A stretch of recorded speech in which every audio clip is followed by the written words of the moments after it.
Hello and welcome to another video. I am today doing a video I am very happy to finally have done. Um, it is a reference to Fallout, the original Fallout's opening. We're going to be covering it and the history kind of in telling it. I do have my notes, that's why I'm kind of looking to the side here, so if you catch me looking to the side, that's what I'm looking at. I don't have that kind of memory. All right. Um, but yeah, Fallout opening. I guess what we're going to go ahead and do is I will play the original Fallout and kind of go over the history a bit as it's playing to give you an example of um, what's happening. Well, we'll talk about the story behind it as it's played, I guess. Anyway, um, Fallout is a very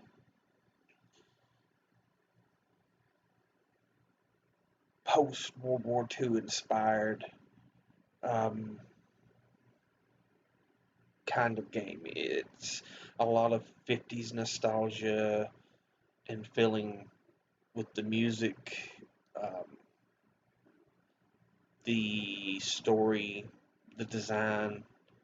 You can see it later, especially in later games. But um, for example, in this one, you have the ink spots um, with their song Maybe. Maybe. Yeah, so they originally wanted I Don't Want to Set the World on Fire. That, of course, did not happen, but it did show up later in Fallout 3. Um, but to get to a little bit of history of Fallout, it was released in 1997 by Interplay Studios, not Black Isle. Many of the people that would be Black Isle Studios worked on it, and Black Isle would work on Fallout 2.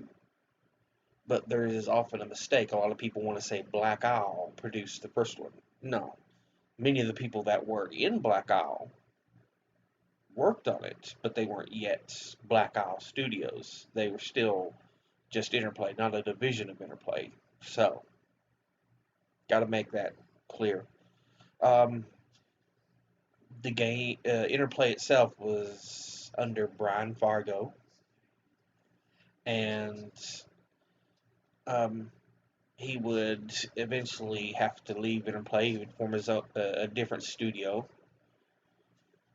taking with him a game called Wasteland, which was the spiritual predecessor of Fallout.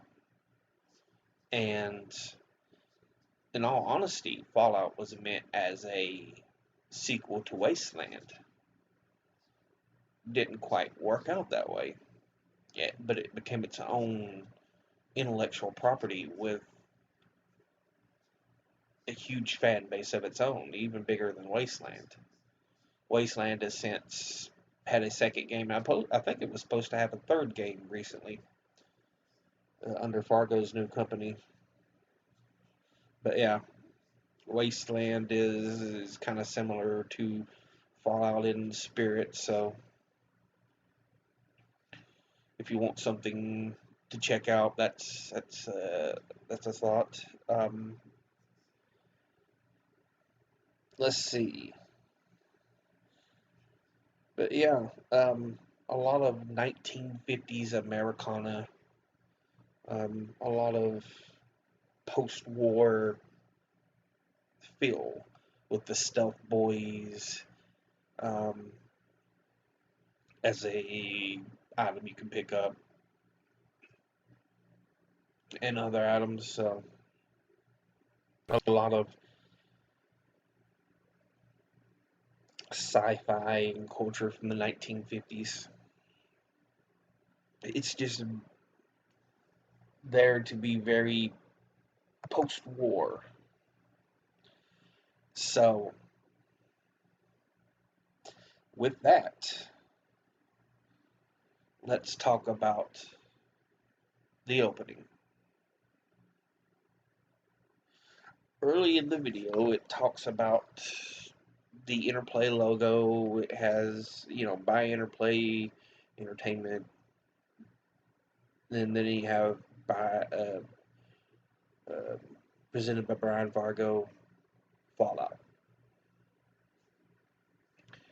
From there, we'll go into the topic. The first thing you get is an introduction into the vaults and Vault Boy. Vaults happened. They weren't the big project that we think they were. They were usually a more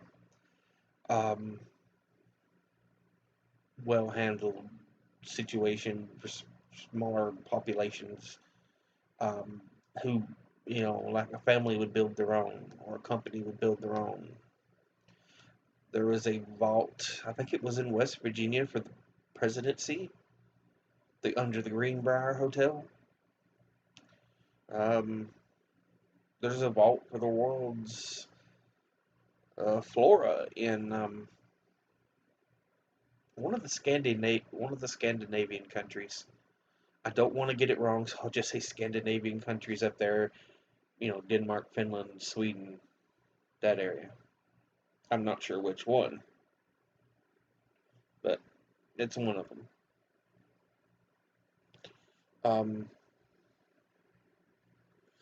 Let's see. Vault 13 itself, as far as its locations, and I took a while to research this up on Google Maps to see where it's located, but Vault 13, according to the Fallout Wiki, is under Mount Whitney in California. So, if you want to have an idea of exactly where it's located, it's under Mount Whitney, which you can see is kind of southeast of Mariposa, kind of like in the game. The actual map stretches from up north, that area there, Mariposa, Mount Whitney, down south to just below Los Angeles, but before you get to San Diego. So, because the Boneyard is supposed to be,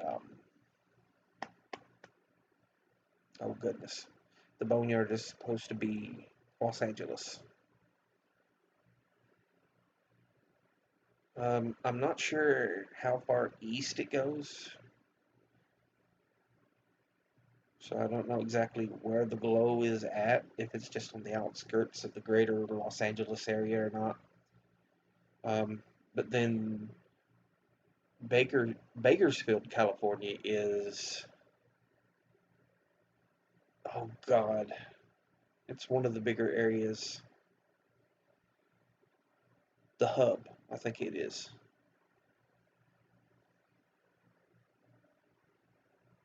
Or it might be, I do think it's the hub. No, Bakersfield is an Acropolis. My fault. Bakersfield is an Acropolis. So you kind of get an idea of where the map sits.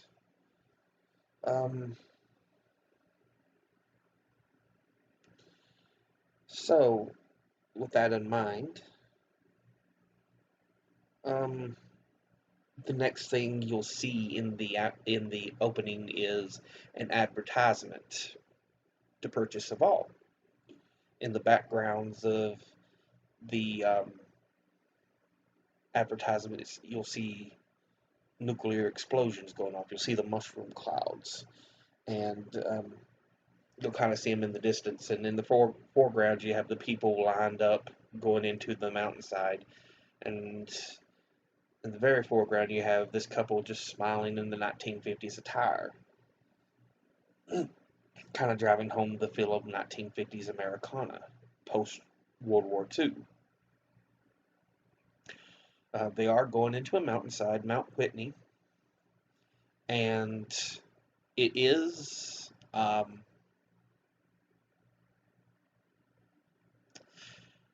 to find my words here. It has just a cutaway of Mount Whitney. Well, we don't even know if that one is Vault 13, but it's a vault. Um, and you also want to remember this is Vault-Tec's public vision of vaults. This is what they want the public to see, because we do know later, if you played the Fallout games, how shady Vault-Tec was and the stuff they got into. But they had a lot of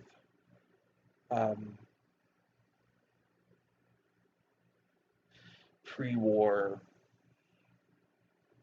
stuff going on. Anyway, at the very bottom of the screen, you had the Vault-Tec's telephone number, which was a telephone exchange number in use before the common telephone coding system from about the 1920s to the 1950s in the US, being that the front two letters indicate the city. I'm not sure where in California.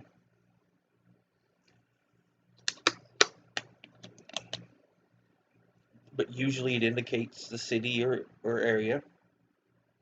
And then you have the final four, which is the actual number of the um, place you're trying to reach. So,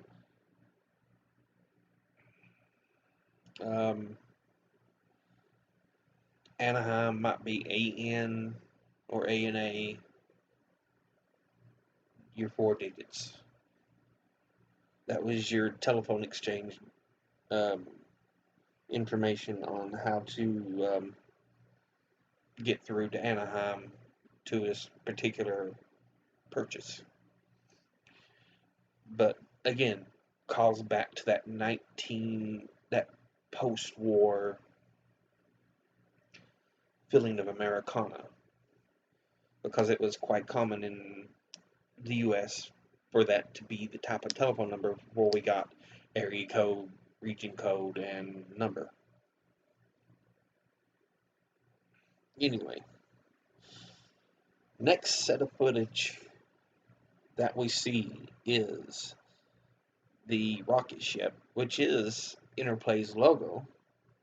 Funny enough, because if you've ever watched Interplay's logo, you have that rocket ship going around the planet. It's Galaxy News Network. But anyway, and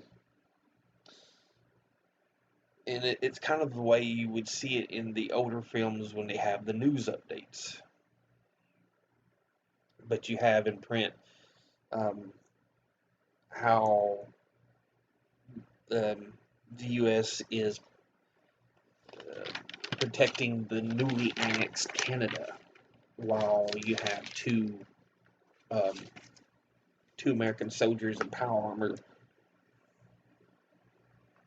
there executing a Canadian freedom fighter. And I am sorry to Canadians. It's not my fault. It's just an examination of another universe.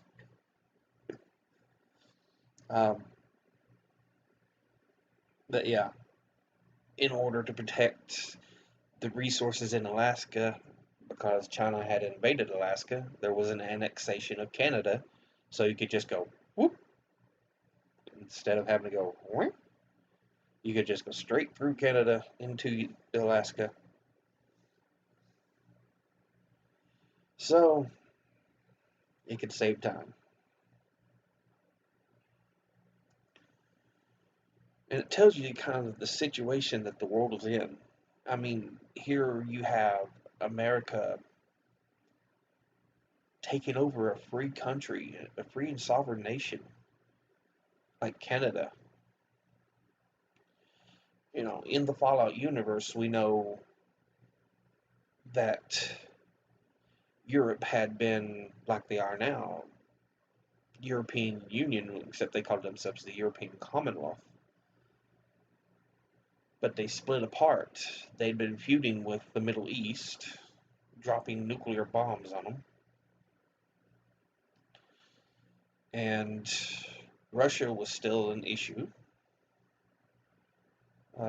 Because, I mean, it was the same feeling of Cold War hysteria, but that transferred to China as it saw its rightful place to take over in the Cold War.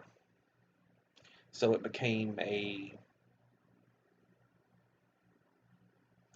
an issue between the US and China.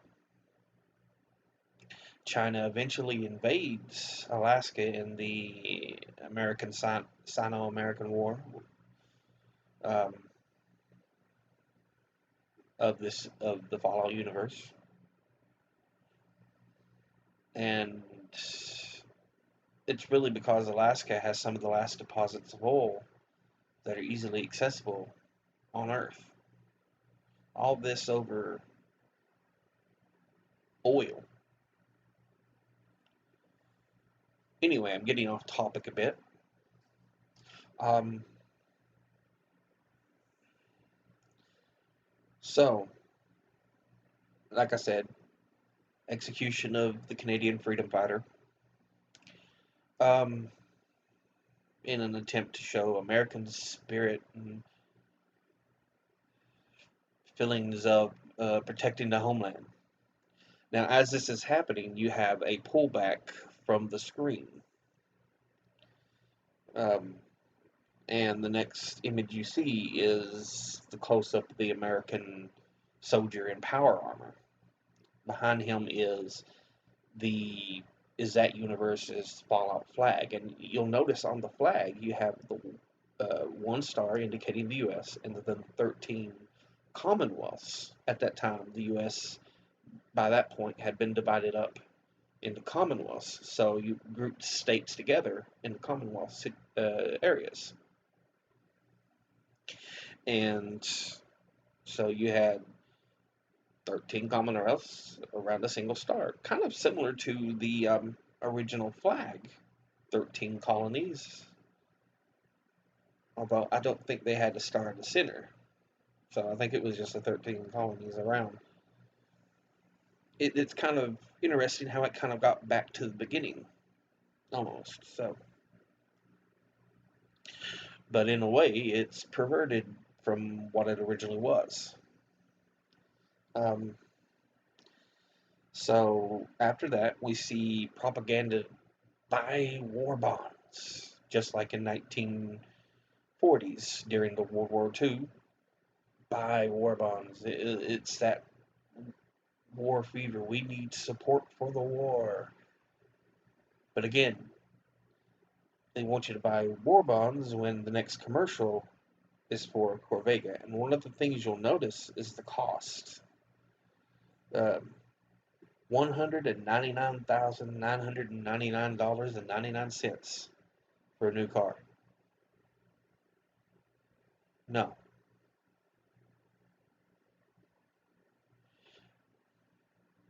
So they want people to pay for the war, but there's skyrocketed inflation.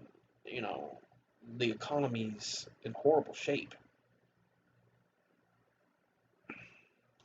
Um, and speaking of the Corvega commercial, it's advertising a Corvega by Chrysler, which is clearly a reference to this world's Chrysler and Corvette. There's a lot of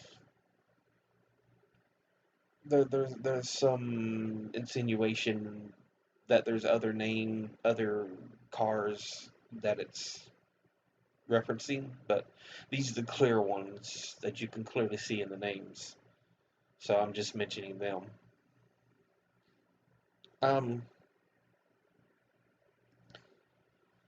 but The next image you see on the TV as it continues to pull back is for a Mr. Handy, which gives it that post-war Americana sci-fi feel. Very Jetsons like to have a robot housekeeper, you know, kind of that feel. Um, so by now, um,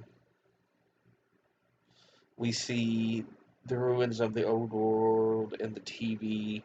On the bottom of the TV, you'll notice the brand. It's a Radiation King, which is one of the brands of Fallout, especially when it comes to television. Radiation King TVs. And you'll see them in other games. Um, but the TV blinks out, and in the background, you see the ruins, which, from the information I was able to dig up, it's supposed to be a Bakersfield or the Necropolis. So that's what you're seeing in the background. Um, let's see. Screen goes black, and then the tone of it drops from the ink spots, maybe in the Americana, and it goes into a narration by the great Ron Perlman. I do have to congratulate them on having Ron on the opening. It was a nice touch. Um, but he starts narrating, and during the narration, he in the background you see all these images. You have the first image is of the Reichstag after the fall of Berlin in 1945.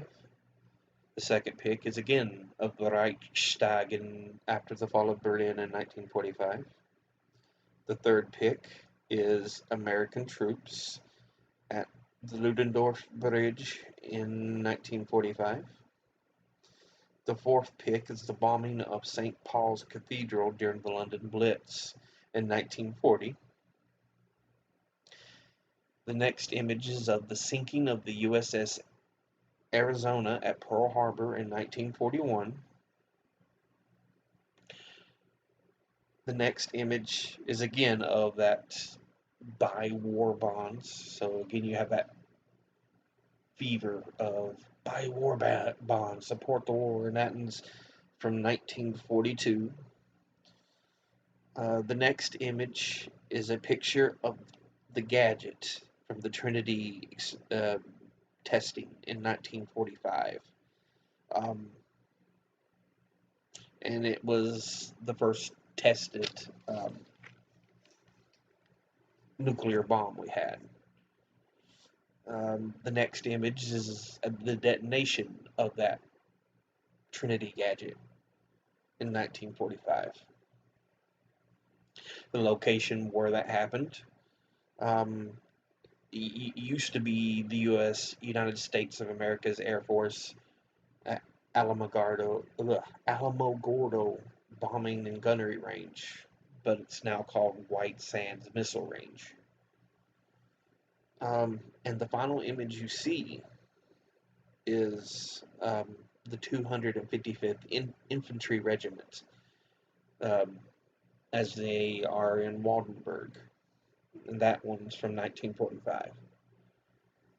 So the war itself is a very post-World War II game, but it's comparing itself with World War II by giving you all these images. So it's comparing the Fallout universe's Great War with World War II. But since I don't have it playing right now, I'm going to read out to you the Ron Perlman narration, and we'll kind of go over it as we discuss it a little bit. All right. War never changes. The Romans waged war to gather slaves and wealth. Spain built an empire from its lust for gold and territory. Hitler shaped a battered Germany into an economic superpower. So you have setting the stage um, about how much Romans fought and what they fought for. Spain fought and what they fought for when they built an empire.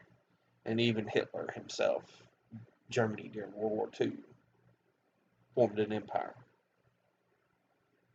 from the ashes of World War One. But war never changes.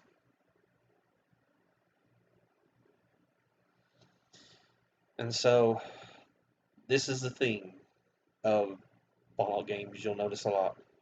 War. War never changes. But to continue on, in the 21st century, war was still waged over the resources that could be acquired. Only this time the spoils of war were also its weapons, petroleum and uranium. For the resources, China would invade Alaska, the US would annex Canada, and the European Commonwealth would dissolve into quarreling, bickering nation states, bent on controlling the last remaining resources on Earth.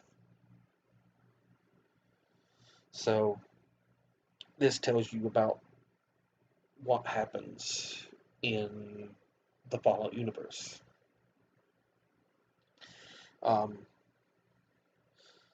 they go after resources, but it's the resources of war. Oil or petroleum is used for a lot of weapons.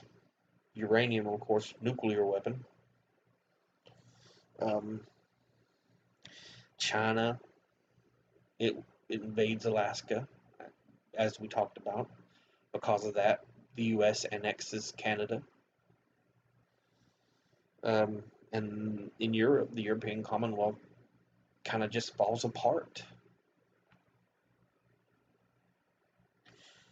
But to continue on, in 2077, the storm of war, of World War, had come again.